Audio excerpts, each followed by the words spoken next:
is not able to make it this time, and the type of thing I often forget. So I leave myself notes and put notes to remind myself to read the notes. So fortunately, it worked this time. So well, let me open with prayer, and we can get started. We're going to, as always, be respectful of time and keep this to the allotted time that we've got. So let me pray. Our loving Father, we indeed are grateful for how you are working and have promised to continue to work in the church, because it's not our church. This is your body. We are the bride. And so as we um, are called to think and examine how in where and in what ways you are at work, we pray that you would continue to open our eyes to see the world around us, to see the calling to which you have called us to serve your people. So guide and direct us in this conversation, Lord. We pray that we would see your kingdom expand, for we ask this in Christ's name. Amen. All right. Maybe just let me get started with a little bit of background. I'm not sure people are totally kind of familiar where all this came about. We are part. One second, admitting people. Um, M&A is a member, has been a member of the CPLF, Church Planting Leadership Fellowship, which is a group that Ed Stetzer heads up. He was the old head of the Billy Graham Center. He was the um, South um, um, SBC church planting guru. He's now at Talbot. Has worked with Exponential, other things, and so. But he holds these meetings twice a year, and it is the most wonderfully eclectic group of people imaginable. It's quite enjoyable. It's a space that is fun to step into and then step away from at the same time and kind of go, wow, God is doing a lot of things in a lot of ways that is quite beyond what we experience. But seeing it and knowing it is a great opportunity.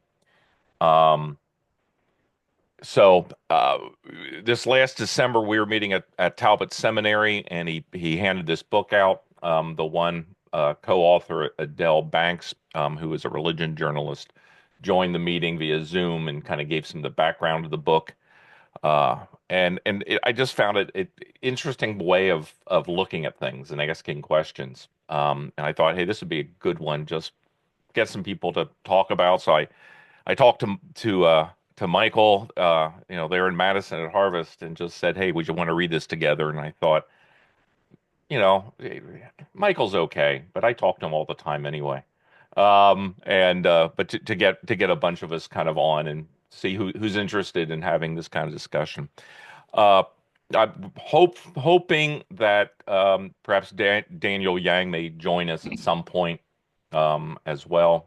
So kind of touching base with that. As I said, it's any good thing for discussion like this is going to have things. Part of the discussion is, hey, this sounds good. This sounds a little strange. I'm not sure. I agree. I don't agree.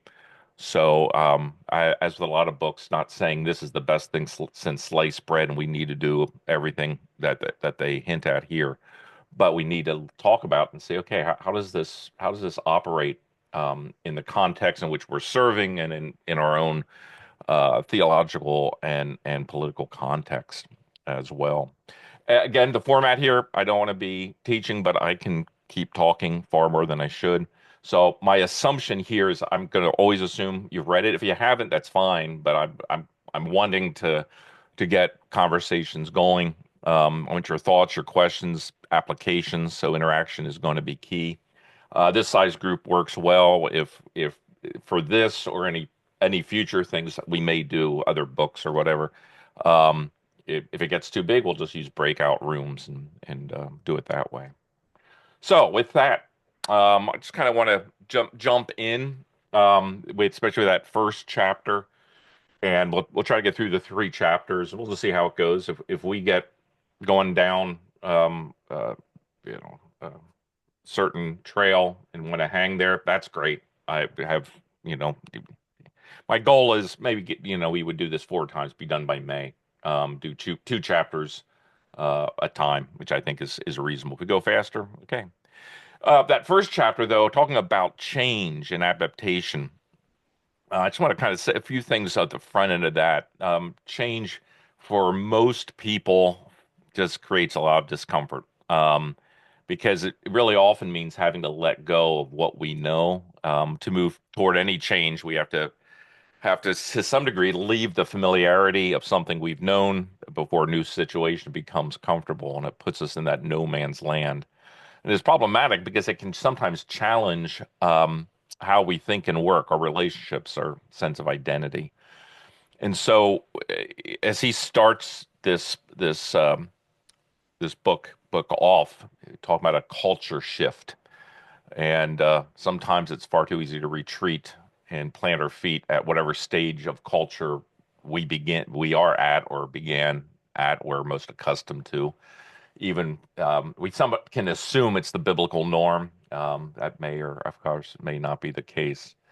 And that whole idea of exegeting the culture we're in, again, is not giving it a higher place than Scripture, but it is always recognizing we've been placed by God's grace and calling into this time and place, and the world in which we live has questions.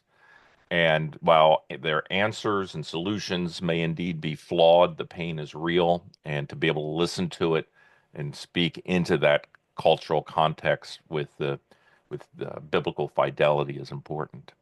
So, I want to just start off asking the question: is he talks about church's shelf life and uses the example from the church in Akron, Ohio. And I seem to have some memory of that church from the 70s. When I heard, I said, I think I know that of or knew of that church. I think I knew people that came out of that church. What do you see as far as a church's shelf life? What is your experience with that idea?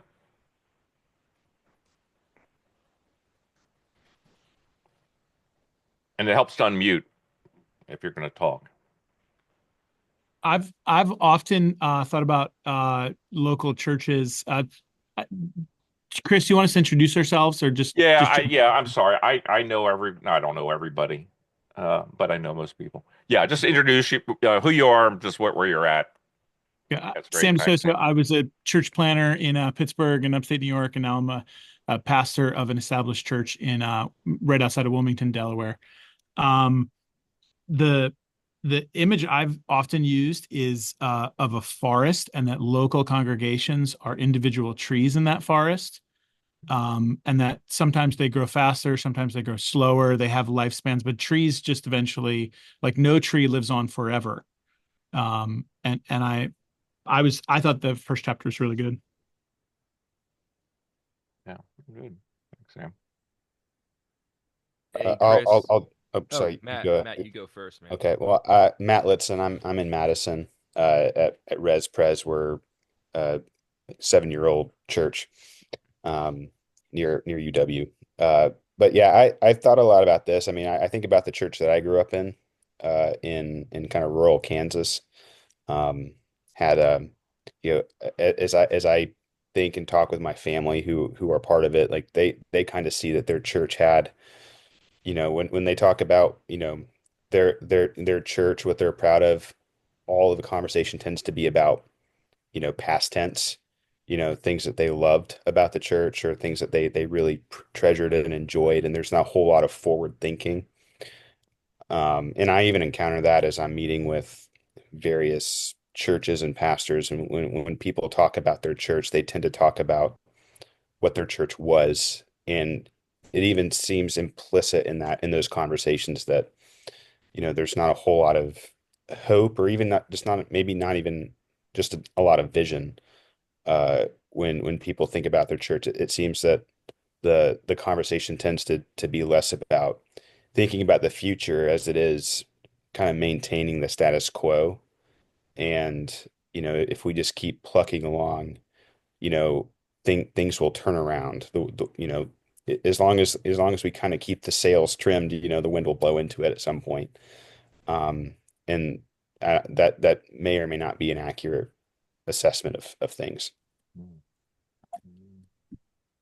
Zach Groff here. I'm a pastor in upstate South Carolina, but I have roots in Philadelphia. And in my current church, it's 181 years old, but we replanted it just a few years ago, about 4 years ago, and we just uh, organized ordaining our own resident elders after having a provisional session for 4 years this past November.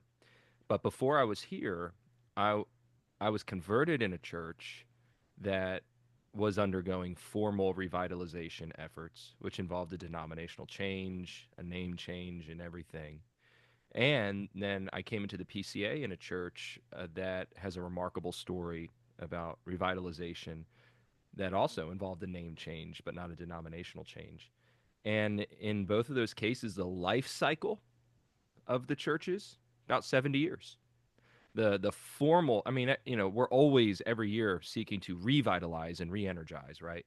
But the formal effort to very consciously say we need to revitalize and change things if we're going to continue into the future seemed to take place about 70 years after those churches were planted. Mm. So the PCUSA church I was in, planted in the 50s, and the formal revitalization, actually after I left, after they changed into the EPC, was around 2020, and then corresponding to COVID and getting a new pastor. And then the PCA church I was in was originally the Anderson Chapel in West Philadelphia, became the J.R. Miller Memorial Presbyterian Church when it formally organized in the 1920s or something. And then in the late 80s, when Tim Whitmer became the pastor, the session changed the name to Crossroads Community Church. And that's really where Tim's work in the Shepherd Leader book, which you may be familiar with, came out of. But again, about 60 to 70 years after the initial founding. And here at Antioch, in our 180-year history, it seems to be, other than the initial one because of the Civil War, 40 years and then a reset, it seems to be about every 70 years there's been a reset in this church. And that's just been a really interesting pattern that I've noticed, at least in my experience. Yeah, they say it used to be church life expectancy was upwards of 120 years. Um, all the stuff now says 70 years is the lifespan of a church. So, do they last longer? Yes, if they, do a reset. And I would think there's a good reason to have resets before then, but if you don't, the 70 years would probably be it. Good. Any other thoughts on that?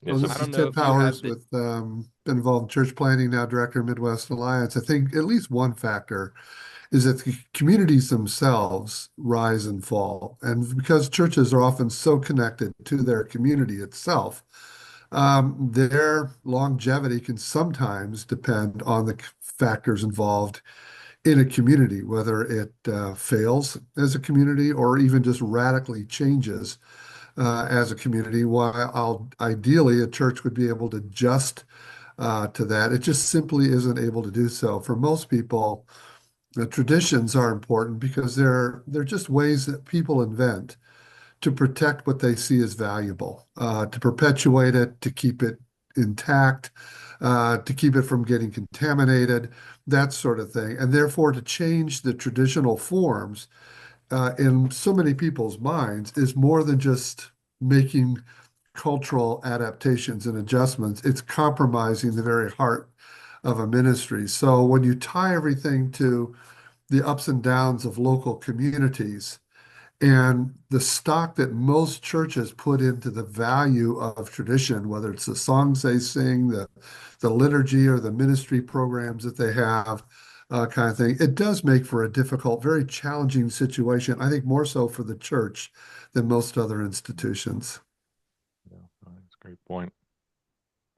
Chris, I don't know if you have the chat open, but Matt posed an interesting question about denominational kind of macro level life Yeah, cycle changes and seasons. And I know the book we're reading doesn't really hit on that very directly because it's more concerned about local churches, but that is an interesting question. yeah. I don't know if anybody has any thoughts on that. Any So I got ordained in a church plant in Pittsburgh and then went out as a church planter in Pittsburgh and then went into a church plant in New York State. And this is now my first established church. And it's a very different pace of ministry and different, everything's different. And I was thinking recently about Irwin and institutional change, and I thought he's actually in more of a revitalization role, probably like that his work right now is very similar, probably at the local level, to somebody who's in the middle of a revitalization. Yeah. Mm. Go ahead, Ann. Oh, thank you, Michael. I don't know where this fits into the whole big picture discussion, but I can't seem to get away from the thoughts about younger leadership having an important role to play in the lifespan of a church and a denomination. I mean, you've all seen statistics that the PCA is one of the youngest denominations, and everybody points to that as being a very hopeful sign for the PCA. But I have to think that plays into as well the 40 or 50-year-old church who has not been intentional to bring in leaders of a different generation where they are ready and where appropriate and all that kind of stuff. But still, it's really easy to let years pass and realize we have the same session we've had for 30 years.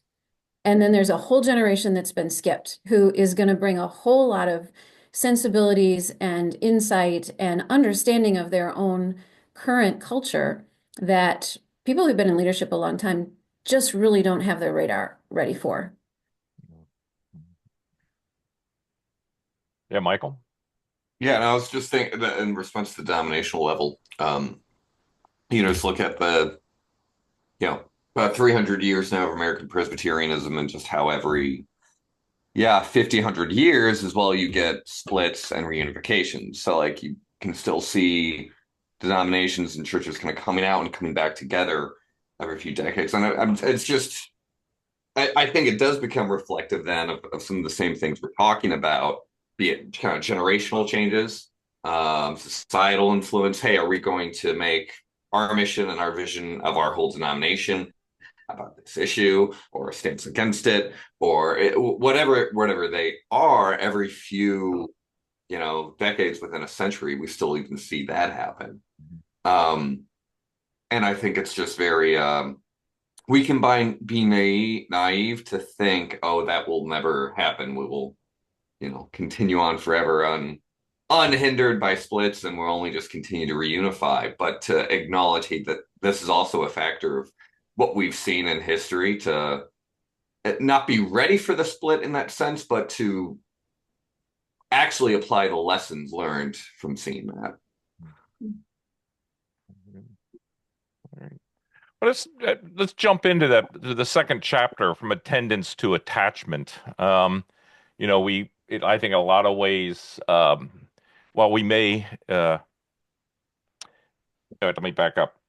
We live and die with numbers in so many ways. I mean, just in the world, and it might be the number of my years of life, but the numbers that's on the scale in the morning. What's my BMI? What's my A1C? What's my blood pressure? And we do that in the context of our world, our economy. We do it in the context of church. We may kind of mock the nickels, noses, and noise things of this is how this marks the spirituality and the effectiveness of the church. But the fact is, how do we measure it? So when he's talking about here about this idea of attendance, and they make it clear, we're not saying you shouldn't have church membership. They're just saying, how do you then measure attachment in a church? What were some of the things that came away for you in that?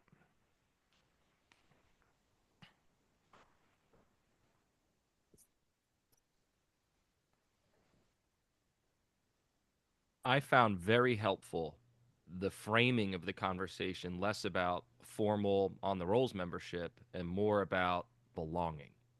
So pathways to belonging, and it might just be a matter of semantics and parlance or whatever, but I think that the mind shift that's involved is very helpful because members should belong. You know, my hand as a member of my body belongs on my body. And so that makes sense. It doesn't contradict membership, but there's something that's more spiritually engaging about the word belonging than membership. And I had gripes with the chapter 2, but I found that very helpful, and I think I'm going to incorporate that even in my membership class.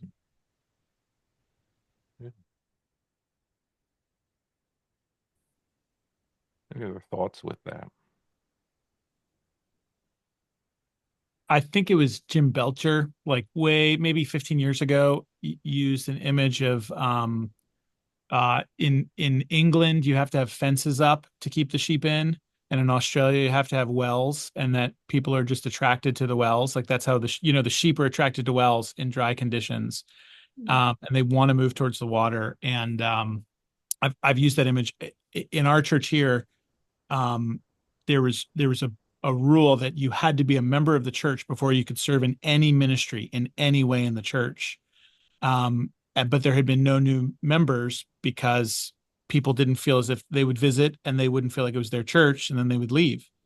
And we had to kind of work through like feeling like this is my people.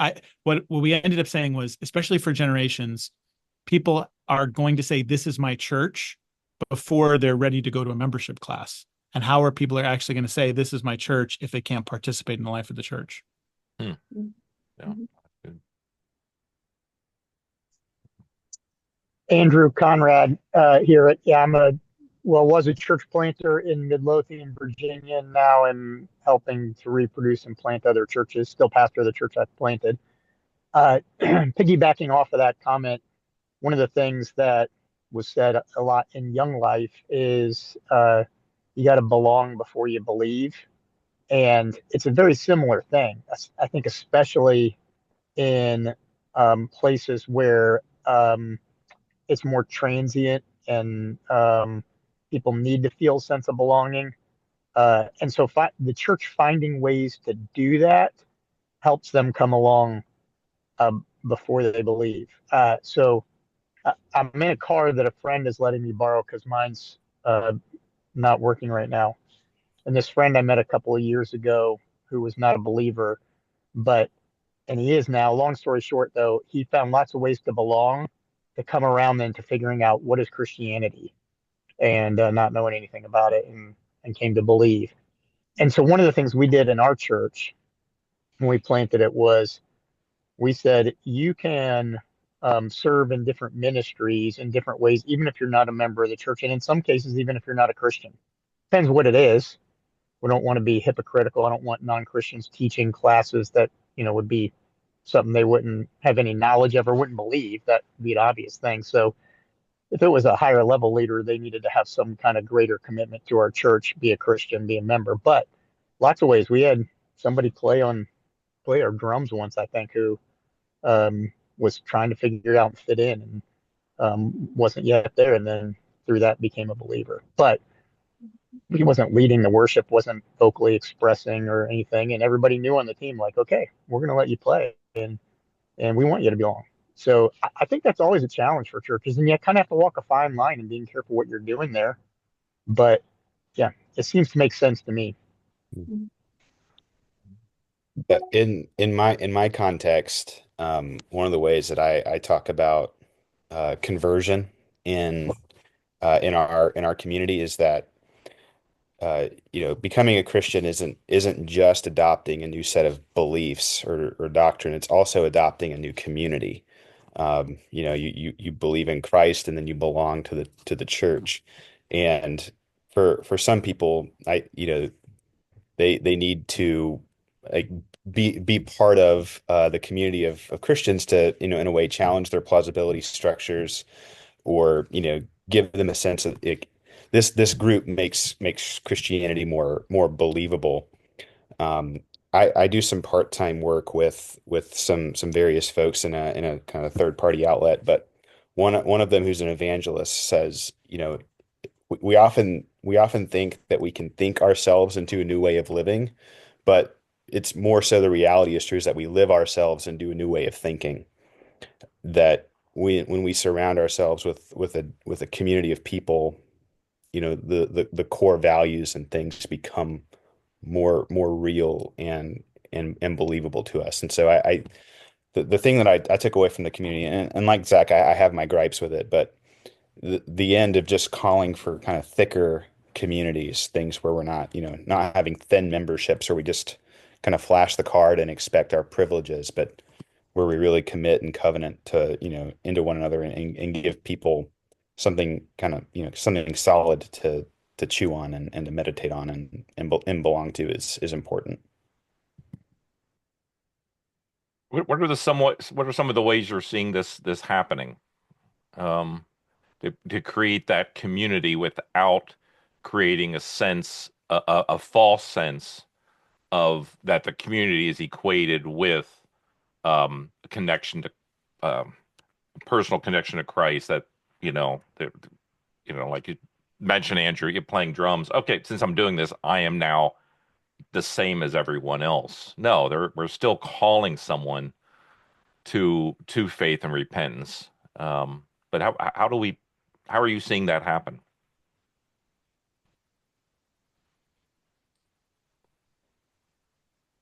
For me, I guess I would say just being clear in conversations, like being open about, hey, this is what I believe. You know, you're not yet there. You're curious, but you like being with us.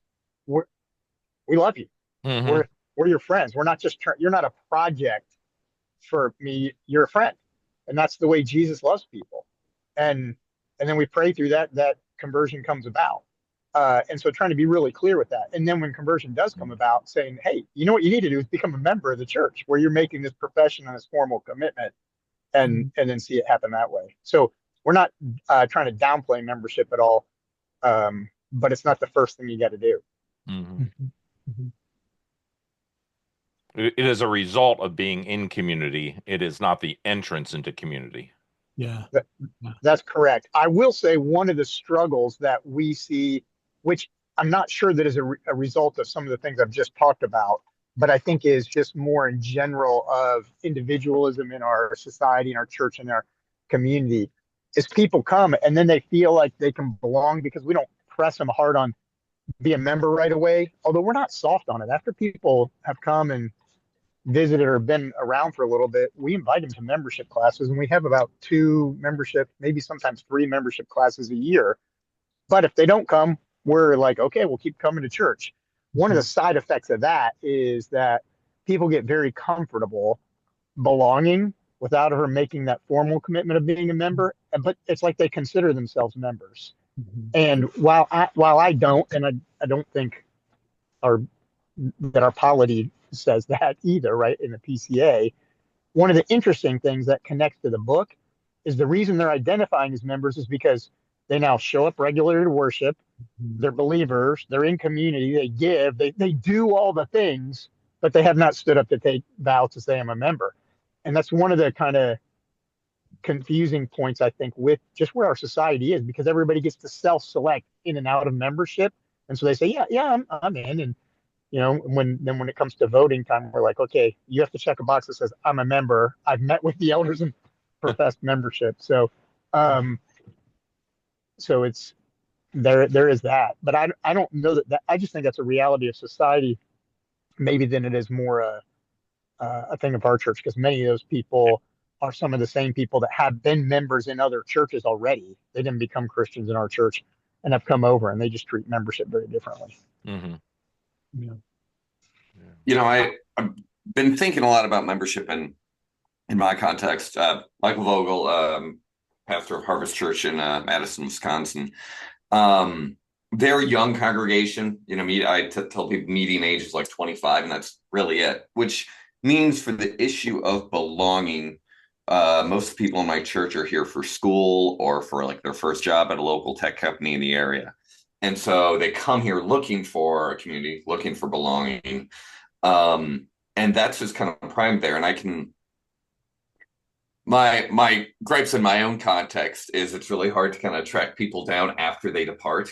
I have people who come for a short period of time and they become members, and trying to encourage them, hey, as you moved on, have you found membership in a new church? They're, oh yeah, I'm a member somewhere else, and haven't gone through the transfer and trying to like that's been hard because the traditional idea of membership for the typical person who comes through, it's just still, even during our time, it doesn't click as well. So that's been a challenge, I think, in reality of what we're seeing.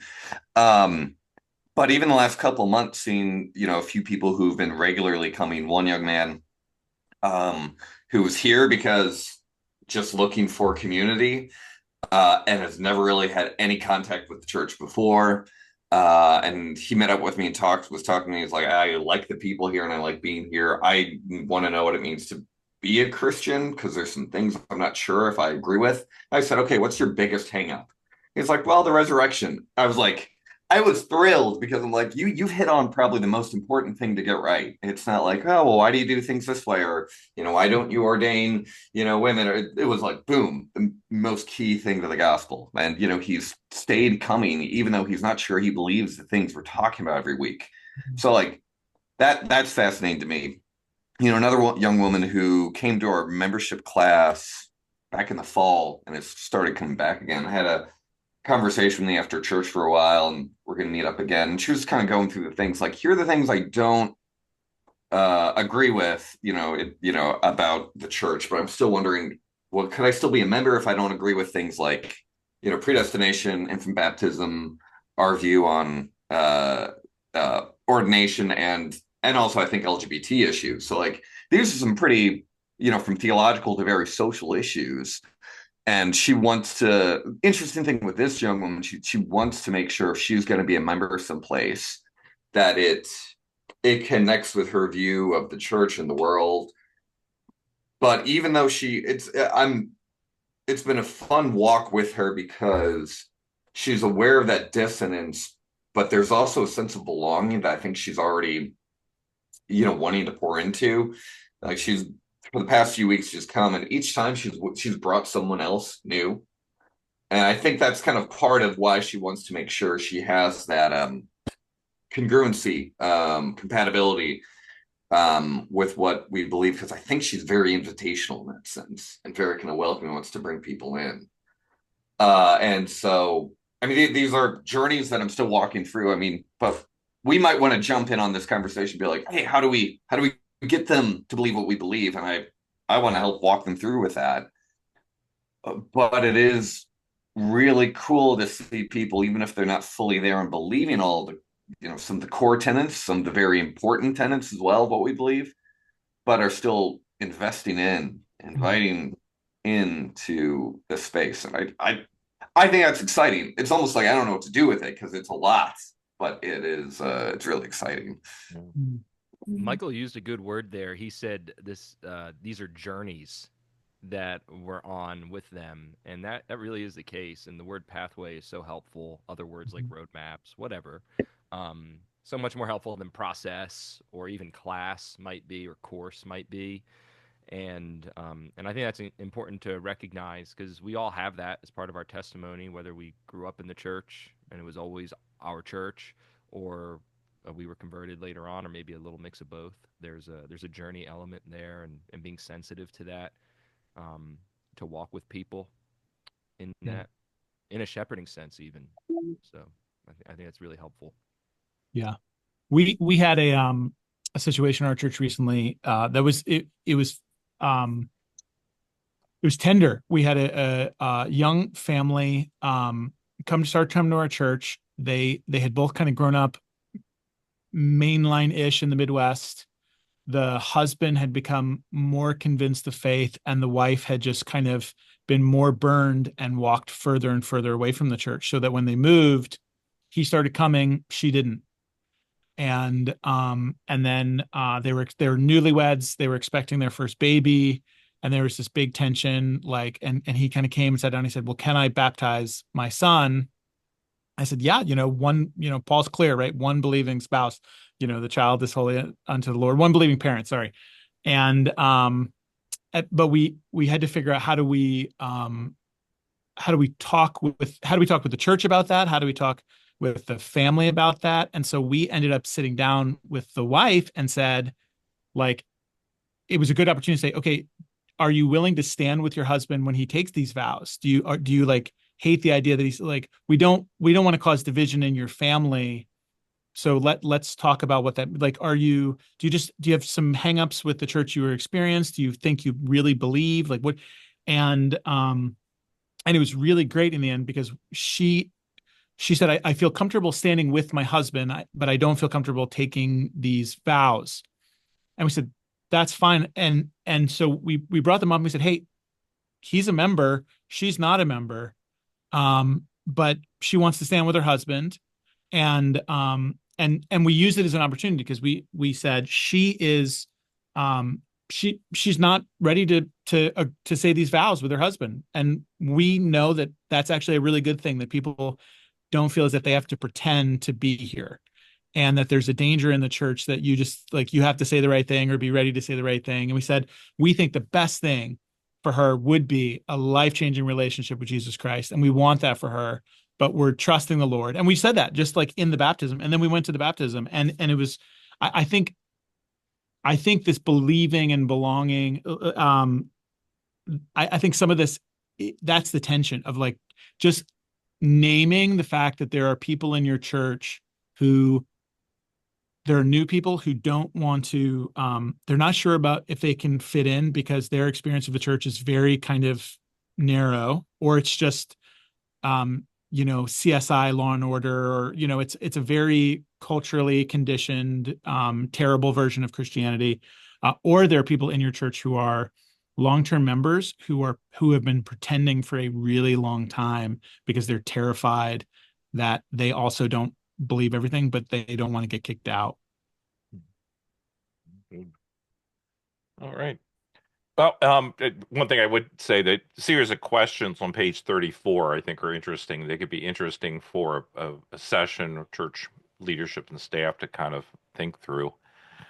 And then at the end of each chapter, as you'll see, there's that one degree of change. And we touched on some of that, kind of figure out where we fit. But I want to let's move on to the next chapter, chapter 3, the nuclear families to forge families. I think that this one I'm finding interesting as I'm working with people, especially churches that are, what church plants. Um,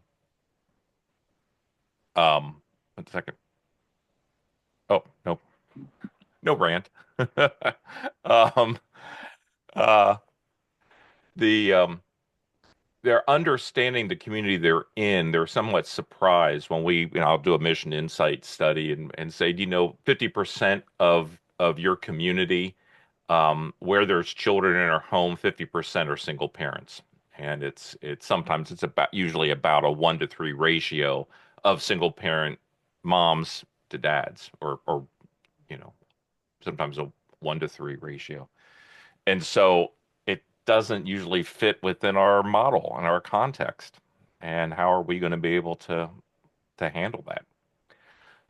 So what were your thoughts there as you went through that chapter? I thought this was really helpful, Chris. I'm Horace Lamb, and you can tell from the lack of books behind me, I'm just a ruling elder, not a teaching elder. Don't say just. Don't say. Yep, fair enough. McLean Pres, just outside DC. And we did a mission insight report for Arlington, which is where I live, with the possibility of maybe planting there one day. And I fully expected it to show a large percentage of singles, and it did.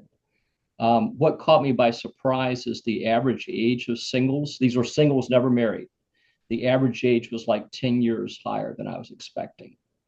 And I thought, what does it look like to minister to a community like that? I mean, most of us are probably pretty comfortable ministering to singles in their 20s.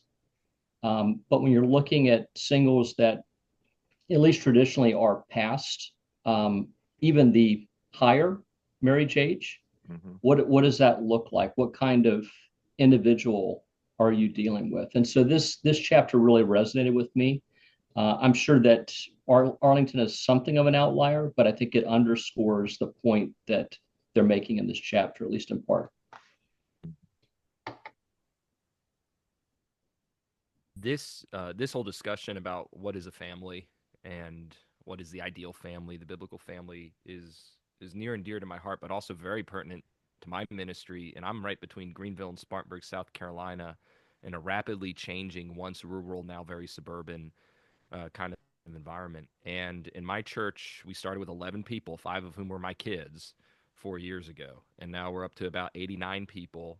And I have a single mom who's been with us now for about 4.5 years.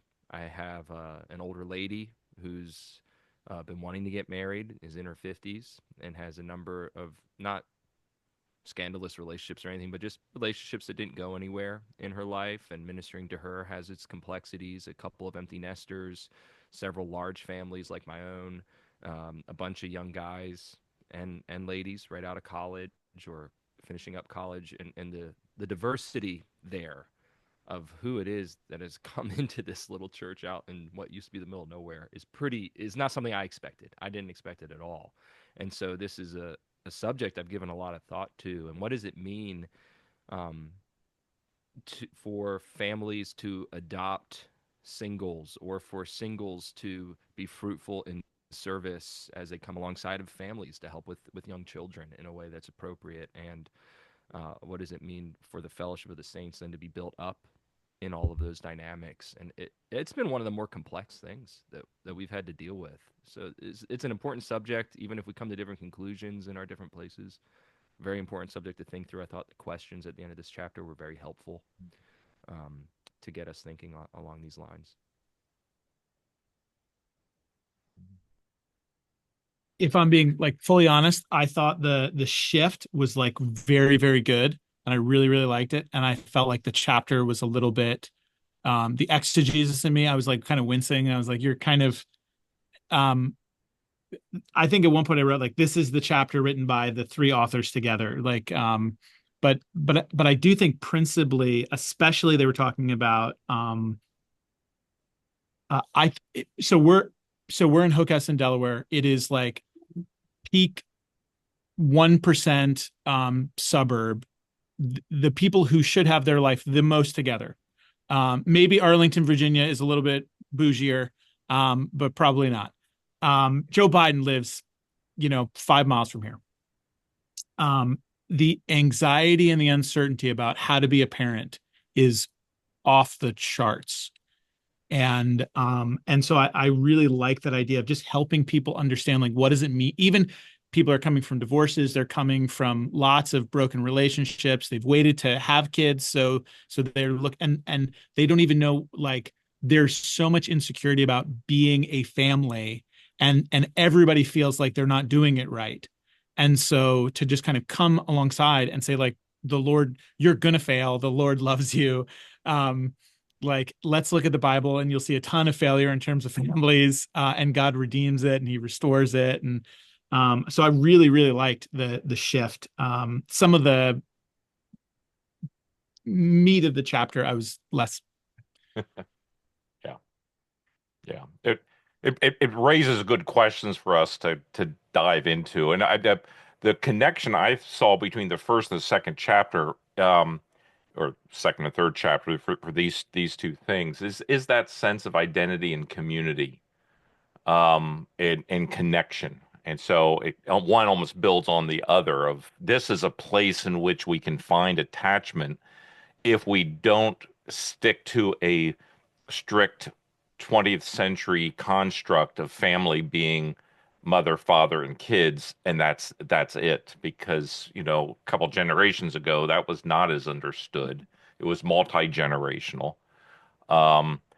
When I was at Marquette, I remember doing a study of Oikos Oikia, and had, back in the 80s, had access to software that no one else did, and was a lot of fun.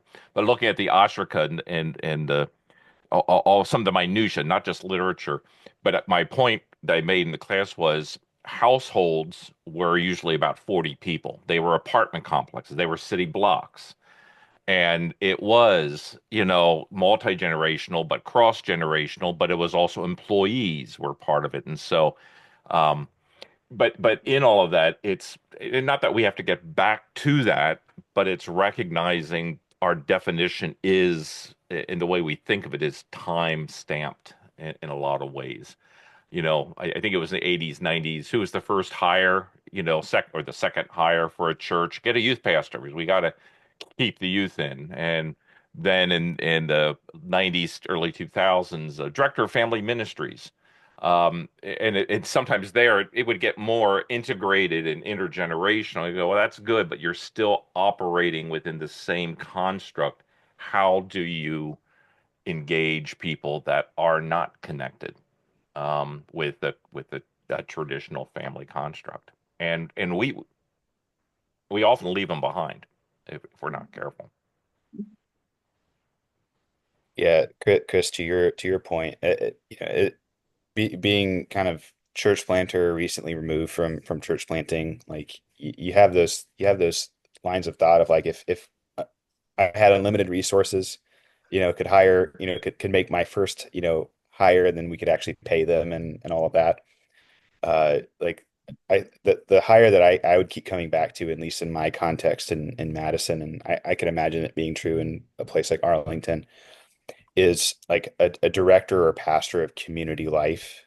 Um, I think part of the church, and one of the takeaways from this chapter, particularly with, individuals who live alone, who are single, never married, the thing that they're longing for is belonging and community. And I think one of the things that the church can really do well is showing up in people's lives, of creating spaces for people to belong and to be valued, to be seen and feel like they can be part of something bigger. And so like if I had resources, I would hire somebody, and the two of us just kind of go gangbusters on creating